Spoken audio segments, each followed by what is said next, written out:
Halo teman-teman semuanya, Adi Sastrawan di sini dan selamat datang di Teras Gadget.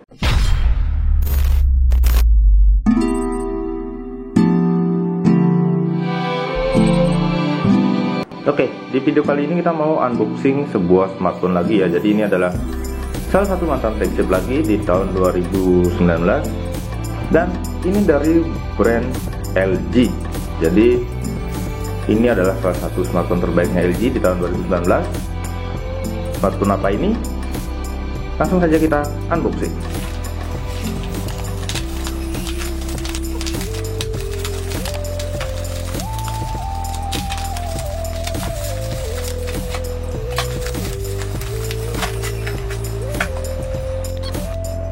Oke, teman-teman, jadi ini dia smartphone-nya ya. Jadi ini adalah LG P50 ThinQ. Kotaknya seperti ini, berwarna hitam. Depannya ada tulisan P50 ThinQ, di atasnya tulisan LG ya. Sebelah sini ada tulisan KT 5G or 5G. Jadi KT ini adalah Korean Telkom. Ini sudah support 5G untuk konektivitasnya, dan Qualcomm Snapdragon bagian bawahnya. Di sini ada barcode. Oke, langsung saja kita buka ya. Isinya seperti apa. Oke, jadi ini dia smartphone-nya, warna hitam ya. Kemudian di sini kita dapat kotak kosong ya.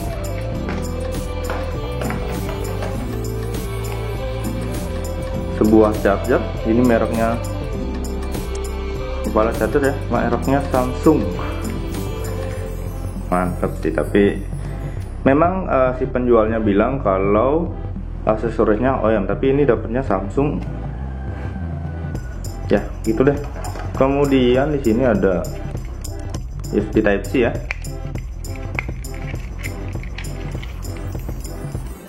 Oke, USB Type C.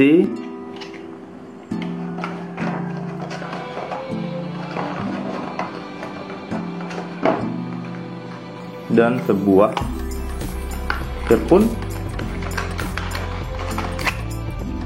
nggak ada mereknya. Oke, siap, dapatnya itu aja. Oke, kita cek kepala chargernya ini outputnya berapa ya.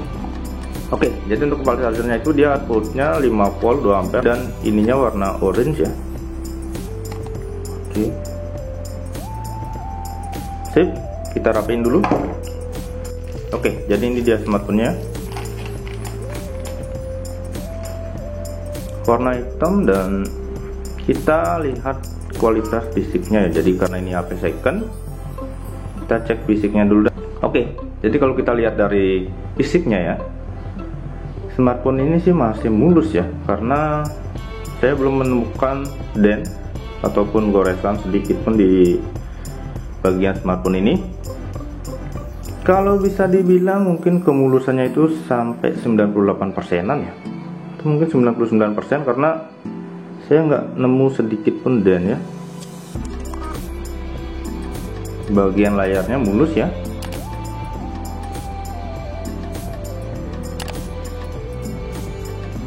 Oke, kita ke bagian belakangnya.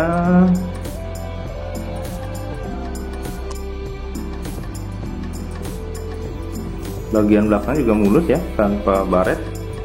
So keren sih, salah satu smartphone terbaik dari LG. Oke, sekarang kita cek tombol-tombolnya ya. Jadi di sebelah sini tuh ada tombol power, terus ada slot untuk memori dan SIM cardnya.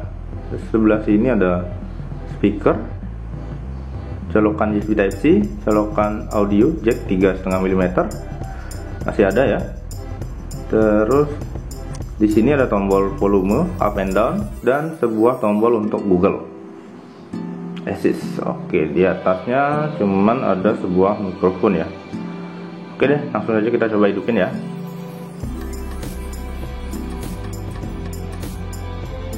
LG V50 ThinQ ini yang versi Kalau di kotaknya versi Korea.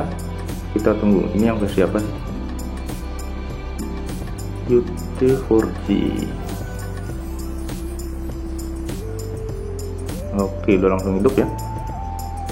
Kalau kita lihat dari ininya ya, bloatware-nya, aplikasi bawaannya itu ini yang versi Korea, karena ada beberapa aplikasi yang menggunakan bahasa Korea. Oke, kita coba cek Android yang digunakan untuk smartphone ini ya. Sistem, terus tentang konsep, informasi perangkat lunak. Oke, jadi dia menggunakan Android 10 ya. Jadi udah diupdate ke Android 10, dan apakah nanti dapat update? Kayaknya sih enggak. Karena pengalaman pribadi pakai smartphone LG yang X internasional itu nggak dapat update Androidnya ya. Jadi mungkin dia stuck di Android 10 mungkin ya. Atau kita nanti tunggu aja apakah dapat update atau tidak.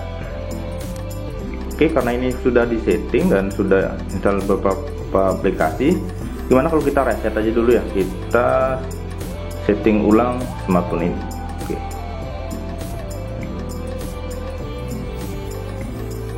Oke, kita reset ke data pabrik aja. Baterainya 75% ya, berarti kita berani reset, karena untuk reset itu minimal 30%.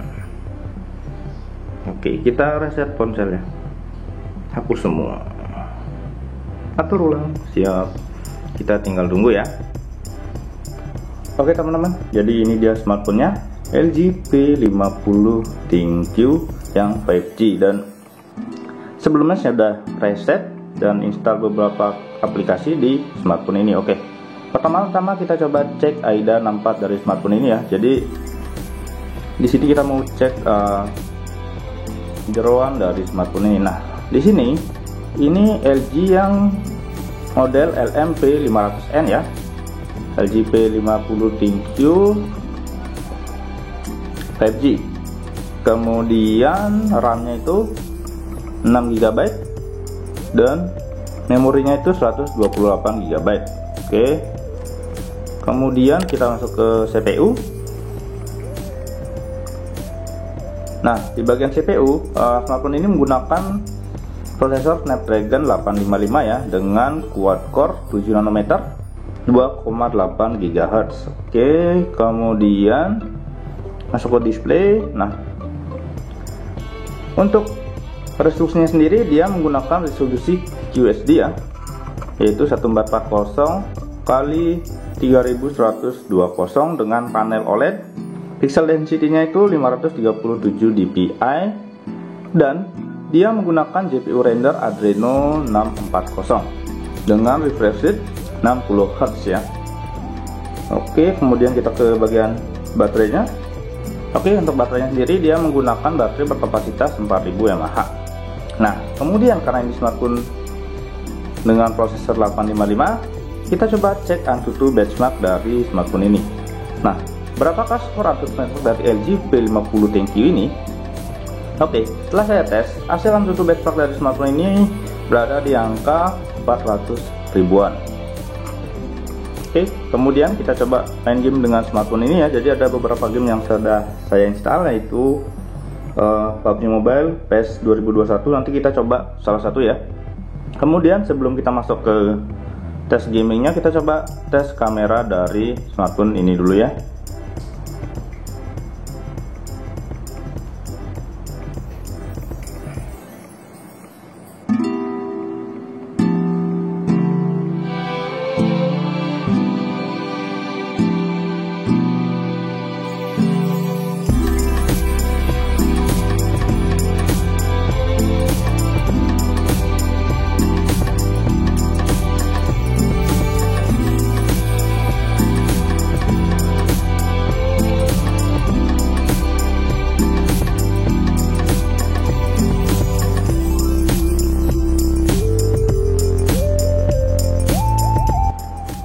Oke, jadi itu beberapa hasil jepretan dari LG P50 ThinQ ini. Oke, kemudian sekarang kita coba main game dengan smartphone ini ya.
Oke, dan kesimpulannya ya, menurut saya pribadi sih smartphone ini worth it ya untuk dibeli, karena kita dapat smartphone dengan Snapdragon 855 di harga 3-4 jutaan, dan terakhir saya cek harganya itu sekitar 3,9 juta di e-commerce ya. Nanti kalau seandainya teman-teman pengen beli, nanti link pembelian saya cantumkan di kolom deskripsi. Kemudian kenapa bisa worth it? Karena menurut saya pribadi ini kualitas produknya ya, untuk fisiknya sendiri utamanya dia ya, fisiknya itu sangat mulus ya, tanpa lecet. Jadi bisa dibilang 99% kemulusannya. Kemudian kita dapat smartphone dengan prosesor Snapdragon 855 yang sudah support 5G juga. Jadi ini bisa dibilang smartphone 5G termurah di Indonesia ya untuk saat ini. Kemudian kameranya juga ada 3 yang kualitasnya bisa dibilang sangat bagus ya untuk smartphone 3 jutaan. Kemudian desainnya yang masih keren sih kalau menurut saya. Jadi kelihatannya sih seperti LG G8 ya, mirip, tapi cuman dia memiliki layar yang lebih gede sedikit ya, yaitu 6,4 inci. Kemudian untuk IMEI-nya sendiri saya cek di Kemenperin, memang smartphone ini tidak terdaftar di Kemenperin, tapi untuk masalah kartu, smartphone ini bisa mendetek kartu-kartu yang beredar di Indonesia. Jadi saya pakai XL itu bisa kedetek di sini ya. Oke, sinyalnya full. Untuk masalah jaringan, smartphone ini masih aman ya, masih bisa ngedetek kartu-kartu yang beredar di Indonesia. Kemudian dengan harga 3,9 juta kita dapat Snapdragon 855 itu sih menurut saya sih bagus banget ya. Jadi kita dapat smartphone yang bisa dibilang kencang dengan harga yang lebih bersahabat. Oke, kemudian untuk kekurangannya sendiri, karena ini memang smartphone X internasional ya, Korea versi, jadi kita nggak dapat garansi resmi, dan ini emang HP second. Jadi kalau sebenarnya jadi masalah dengan smartphone ini ya, kita cuma bisa bawa ke tempat servis yang biasa, jadi nggak ada servis resmi untuk LG ini. Dan kemungkinan kalau terjadi masalah juga spare partnya bakal susah dicari, karena ini emang nggak dijual resmi di Indonesia. Jadi ya itu sih kekurangan dari smartphone ini. Jadi buat teman-teman yang mungkin nyari HP kencang di harga 3 jutaan dan nggak mikirin masalah servis dan after sale-nya, ini sih worth it buat teman-teman. Tapi kalau seandainya teman-teman memang punya budget pas-pasan dan pengen nyari HP yang aman, mungkin teman-teman bisa nyari HP yang beredar resmi di Indonesia. Untuk harga segini ya, harga 3 jutaan itu kita dapat Redmi Note 9 Pro, Poco NFC juga dapat, terus apa lagi ya, Oppo dan Vivo, Samsung juga ada. Jadi sebaiknya teman-teman nyari smartphone yang resmi yang beredar di Indonesia. Tapi kalau teman-teman nggak mikirin garansinya, nggak mikirin layanan after sale-nya, smartphone ini cocok buat teman-teman coba ya. Oke teman-teman, segitu dulu ya video kita kali ini, unboxing dan kesan pertama saya sama LG P50 ThinQ ini dengan harga 3 jutaan. Akhir kata, terima kasih sudah menonton video ini. Semoga videonya bermanfaat dan sampai ketemu di video-video selanjutnya. Bye bye.